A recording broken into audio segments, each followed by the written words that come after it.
अंधा ऋषि और अदृश्य का दर्शन।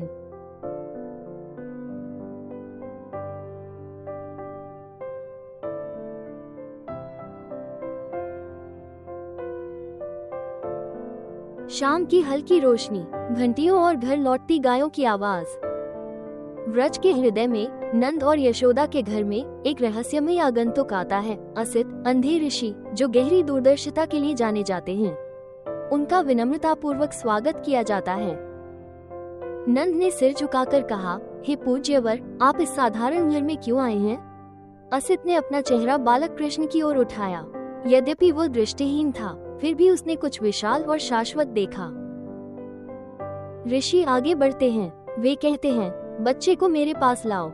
यशोदा कृष्ण को उनकी गोद में दे देती हैं। और उस क्षण उसकी अंधी आंखें अंधकार में नहीं, बल्कि प्रचंड प्रकाश में बंद हो जाती हैं। उसका शरीर कांप उठता है। वो देखता है, आंखों से नहीं, बल्कि आंतरिक दृष्टि से। वो विष्णु, नारायण, परम पुरुष को देखता है, जो एक गोप माता की बाहों में आराम कर रहे हैं। हे नंद, हे यशोदा, वे कहते हैं, ये बालक कोई साधारण आत्मा नहीं है। वो भगवान है, वो जो जन्मा नहीं है, अभी तक अजन्मा नहीं है, इस धरती पर बुराई के बोझ को नष्ट करने के लिए आया है। ये बालक तुम्हारे दिलों को प्रसन्न करेगा, और एक दिन वो मथुरा के अत्याचारी कंस को परास्त करेगा।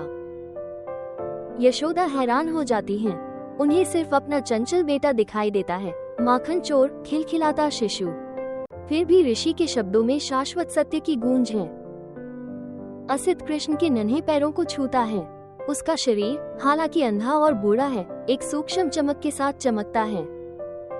वो खड़ा होता है और आखिरी बार बोलता है, भाग्यशाली हैं वे लोग जिनके हृदय उसके लिए प्रेम से धड़कते हैं। धन्य हैं वे लोग जो उसे बच्चा कहते हैं, क्योंकि वो ब्रह्मांड का कारण है और फिर भी एक माँ की गोद का आनंद है। और हाथ जोड़कर वो चला जाता है। इस प्रकार गोकुल में एक शांत कुटिया में एक अंधे ऋषि ने दुनिया से भी अधिक देखा। उन्होंने सत्य को मानव रूप में देखा और अदृश्य को देखकर संतुष्ट होकर चले गए।